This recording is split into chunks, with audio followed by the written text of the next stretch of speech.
Have you ever been so busy with school, work, or other tasks that you just forget to eat lunch? Well, if you lived in Spain or any country that has adopted Spanish culture or traditions, you would never forget to eat lunch. In Spain, lunch is the biggest meal of the day and is incorporated in a tradition called the Spanish siesta.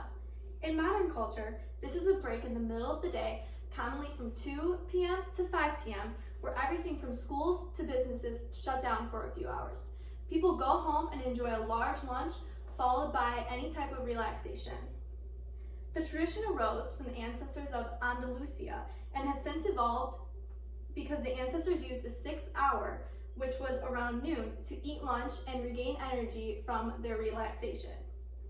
Additionally, it is called siesta because siesta is derived from the Latin term meaning hora sexta. This is the 6th hour from dawn. This tradition is still alive in Spanish culture and has taught people to slow down, take a break, and enjoy the day. I was able to experience this tradition when I traveled to Spain. After taking 4 years of Spanish in high school, I was granted the opportunity to travel to Spain, experience the culture, and put my Spanish speaking skills to use. Due to my 4-year background in Spanish, I was able to communicate with some of the locals and the family I stayed with for my homestay experience. Choosing Spanish as a foreign language to learn and stick with for 4 years is something I will never regret. It was fun to learn and is a very beneficial skill to have. Today, I will be teaching you how to speak Spanish. I will begin by teaching you how to count to 10, followed by some common greeting phrases, the days of the week in Spanish, and the months of the year. First, we will begin by learning how to count to 10. Learning the numbers 1 through 10 in Spanish is beneficial because those numbers are the foundation of all the other numbers in Spanish. The numbers past 10 are very similar to the numbers 1 through 10. They may be altered in different ways, but the foundations of the numbers are the same. For example, I'm going to skip ahead and tell you that 2 in Spanish is dos and 12 is doce. Dos and doce are very similar words, and it is apparent that they are related. Doce was derived from dos. Therefore, if you know that 2 is dos, you will be able to figure out that 12 is doce. Let's begin learning how to count from 1 to 10 in Spanish. 1 is uno. 2 is dos. 3 is tres. 4 is cuatro. And 5 is cinco.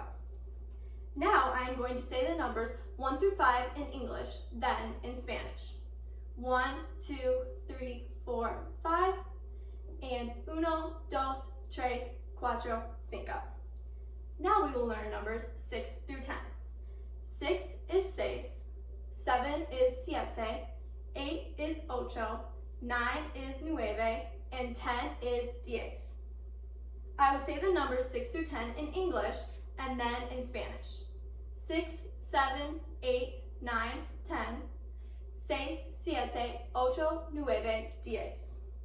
To conclude learning how to count to 10 in Spanish, I am going to count to 10 starting from 1, all in Spanish.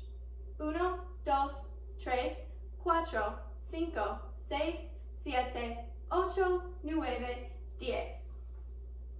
Next, I will teach you some common greeting phrases. Almost everybody knows the most common way to say hi or hello in Spanish is hola. But most people don't know that there are greeting phrases that are particular to the time of day.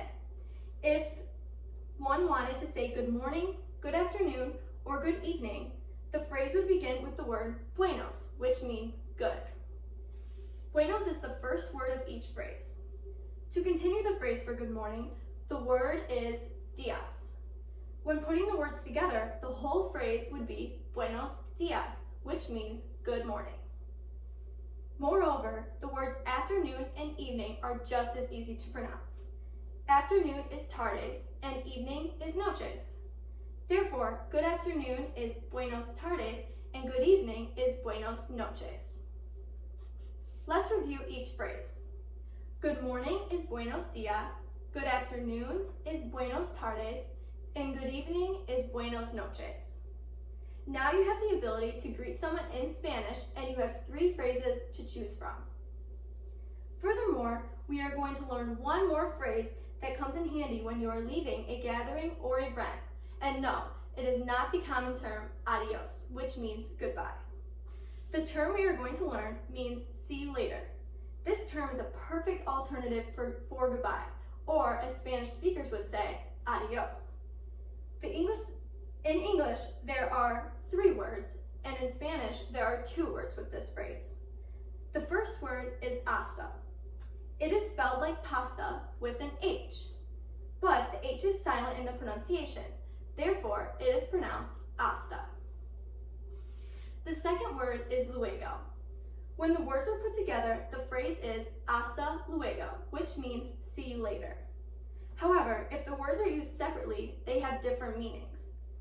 If you ever encounter a situation where Spanish language is prevalent, you don't have to use the boring adios to say goodbye.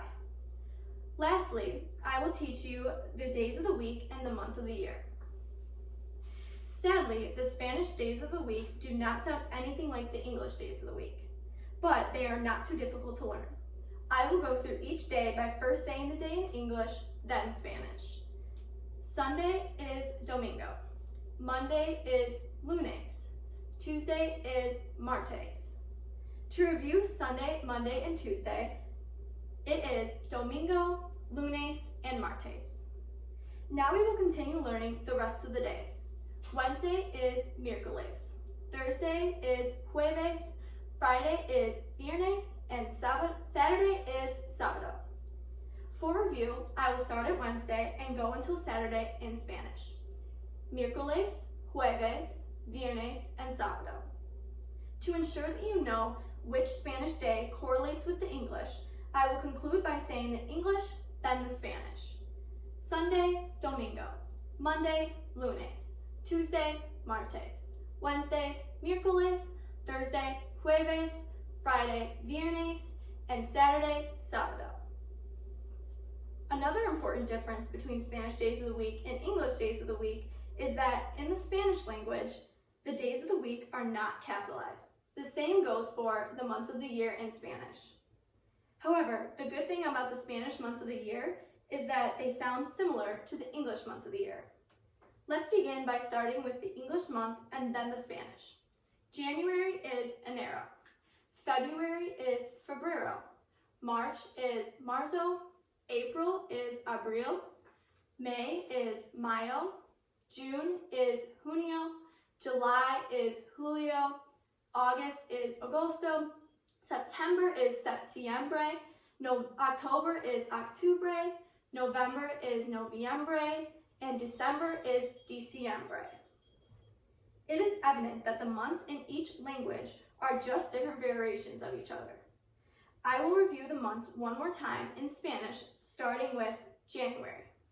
Enero, febrero, marzo, abril, mayo, junio, julio, agosto, septiembre, octubre, noviembre, and diciembre.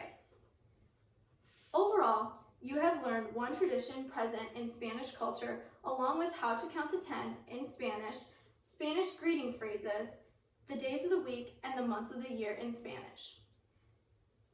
I hope you are a little more confident in your ability to speak Spanish and maybe already planning your trip to Spain. Thank you.